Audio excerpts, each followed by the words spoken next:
పూర్తి చేసినాం గనక, నీళ్ళు ఇచ్చినాం గనక, రైతు బంధు ఇచ్చినాం గనక, మనము 24 గంటల నాణ్యమైన కరెంట్ ఇచ్చినాం గనక, సకాలంలో ఎరువులు ఇచ్చినాం గనక, పండిన పంటను మద్దతు ధర కొన్నాం గనక, రైతుకు అనేక రకాల మేలు చేసినాం గనక మరి 68 లక్షల నుంచి 2,60,00,000 మెట్రిక్ టన్నులకు ధాన్యం ఉత్పత్తి పెరిగింది. ఈయన గారు అంటాడు, అంత మేమే చేసినాం, వీళ్ళు ఏం చేయలేదంటాడు. అది నోరా మోరా? ఇంకా మంచిగా అర్థం చేసుకోవడానికి 2014-15లో రాష్ట్రం ఏర్పడ్డ మొదటి సంవత్సరము రాష్ట్రంలో సాగు విస్తీర్ణం, వరి సాగు విస్తీర్ణం 34,97,000 ఎకరాలు. 2023-24 నాటికి రాష్ట్రంలో వరి సాగు విస్తీర్ణం మేము దిగిపోయే నాటికి 1,18,00,000 ఎకరాలకు పెరిగింది. మరి ఎట్లా పెరిగింది? 34 లక్షల నుంచి 1,18,00,000కి ఎట్లా పెరిగింది? చెప్పు సమాధానము. అంటే మేము ప్రాజెక్టులు కట్టడం వల్ల, ఇరిగేషన్ ప్రాజెక్టుల మీద పెద్ద ఎత్తున రాష్ట్ర ప్రభుత్వం కృషి చేయడం వల్ల ఇంత సాగు విస్తీర్ణం పెరిగింది. ఇలా వరి సాగు విస్తీర్ణం పెరిగినా, మరి పంటల ఉత్పత్తి పెరిగినా కూడా 2,60,00,000 మెట్రిక్ టన్నులకు ఉత్పత్తి పెరిగినా దానికి బీఆర్ఎస్ ప్రభుత్వం చేసిన కృషి అనేది వాస్తవం. కానీ రేవంత్ రెడ్డి గారు పచ్చి అబద్ధాలు మాట్లాడుతూ నిన్న కూడా రాష్ట్ర ప్రజల్ని తప్పుదో పట్టించే ప్రయత్నం చేసినారు.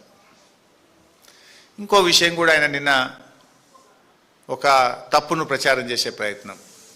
మేము సరే మేడిగడ్డ అయితే ముయ్యాల్సిన అవసరమే లేదు గేట్లు, అన్నారం సుందిళ్ళ బ్యారేజీలు ఒకవేళ మూసి నిర్మిస్తే భద్రాచలం కొట్టుకపోద్ది అంటాడు ఈయన. భద్రాచలం కొట్టుకపోతుంది, 48 ఊర్లు మునిగిపోతాయి అంటాడు. మీరు జర్నలిస్టులు, విజ్ఞానవంతులు అర్థం చేసుకోగలుగుతారు. రాష్ట్ర ప్రజలకు కూడా నేను మీ ద్వారా విజ్ఞప్తి చేస్తూ ఉన్నా. Simple, very simple. 2022లో 28 లక్షల క్యూసెక్కుల వరద వచ్చిన భద్రాచలంకు 48 గ్రామాలకు వచ్చిన 30 లేదు. 28 lakh క్యూసెక్స్. పోయిన సంవత్సరం 15 లక్షల క్యూసెక్కుల వరద వచ్చిన మేడిగడ్డ తట్టుకొని నిలబడ్డది. భద్రాచలం కానీ ఆ 48 గ్రామాలకు ఇబ్బంది జరగలేదు. సరే, అన్నారం సుందిల్ల ఎన్ని నీళ్ళు నిలుపుతాము? 5 టీఎంసీలు అన్నారంలో, సుందిల్లలో ఒక 5 టీఎంసీలు నింపాలి. నింపితే మనకు మోటార్లకు నీళ్ళు అందుతాయి. ఇది నిన్న రేవంత్ రెడ్డి చెప్పిండు, నేను చెప్పింది కూడా కాదు. అన్నారంలో 5 నింపాలి, గేట్లు ముయ్యకపోతే ఎట్లా నింపుతావు, అవి కిందికి జారుతాయి అన్నాడు. ఇంజనీర్లు, నీ తెలంగాణ నీటిపారుదల శాఖ ఇంజనీర్లు, రిటైర్డ్ ఇంజనీర్లు అందరూ చెప్పే మాట, అన్నారం సుందిల్లా గ్రౌటింగ్ జరిగింది, అవి పటిష్టంగా ఉన్నాయి, వాటికి ఇబ్బంది లేదు. ఇప్పుడు మనకున్న కరువు పరిస్థితుల్లో పర్మనెంట్ రిపేర్స్ చేసుకుంటూనే ఇప్పుడు నీళ్లు ఎత్తచ్చు అని అందరూ చెప్పిన మాట. 5 టీఎంసీలు అన్నారం, 5 టీఎంసీలు సుందిల్లలో నింపితే 10 టీఎంసీలు. 10 టీఎంసీలు అంటే ఒక టీఎంసీకి 11,000 క్యూసెక్కులు. 10 టీఎంసీలు అంటే ఎంత? 1,11,000 క్యూసెక్కులు. 2 బ్యారేజీల్లో ఒకవేళ ఇబ్బంది వచ్చి 2 ఒకేసారి వస్తే కూడా ఎంత పోతాయి కిందికి? 1,11,000 క్యూసెక్కులు పోతాయి. 15 లక్షల క్యూసెక్కుల వరద పోయినసారి వస్తేనే భద్రాచలంకి ఏం కాలేదు. 2022లో 28 లక్షల క్యూసెక్కుల వరద వస్తేనే భద్రాచలంకి ఏం కాలేదు. అన్నారంలో 5, సుందిలలో 5 అంటే 10 టీఎంసీలు. 10 టీఎంసీలు అంటే 1,11,000 క్యూసెక్కులు. What is the danger for Bhadrachalam? చెవులో పువ్వు పెడుతున్నావు నువ్వు. నీకు నీళ్ళు ఇయ్య బుద్ధి కాక తెలంగాణ కేసీఆర్కు ఏడ పేరు వస్తుందో, ఇన్ని రోజులు కాంగ్రెస్ పార్టీ చేసిన ప్రచారం తప్పుడు ప్రచారం అని ప్రజలకు అర్థమవుతుందని నువ్వు మొండి పట్టుదలకు పోయి రాష్ట్రాన్ని ఇబ్బంది పెడుతున్నావు. ఒక బ్యారేజీలో ఇబ్బంది వచ్చినా 5 అంటే 55,000. 2 బ్యారేజీలు ఒకేసారి ఇబ్బంది వచ్చినాయి అనుకుందాం ఒక సెకండ్కు. అట్లా వస్తే కూడా 1,10,000 కదా.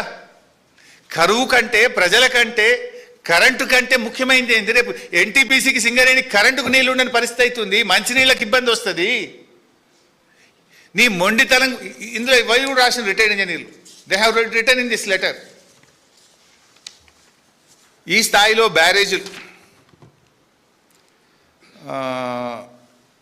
అన్నారం సుందిల్ల జలాశయాలు వారి కనిష్ట డ్రాడౌన్ MDDL స్థాయిలో నీరు నిల్వ చేయాలి. అన్నారం వద్ద 116, సుందిల్ల దగ్గర 126. ఈ స్థాయిలో బ్యారేజీలు సురక్షిత పరిధిలో ఉంటాయి. 3 పంపింగ్ స్టేషన్లు ఒకేసారి సమన్వయంతో పనిచేయగలుగుతాయి. అన్నారంలో 5 టీఎంసీలు, సుందిల్లలో 3.78, మొత్తం 8.8 టీఎంసీల వరకు నిల్వ సామర్థ్యం ఉంటుంది 8.8. నేను ఇంకా 10 చెప్పినా నేను 8.8. 8.8 అంటే 90,000 cusecs. Where is the danger for Bhadrachalam?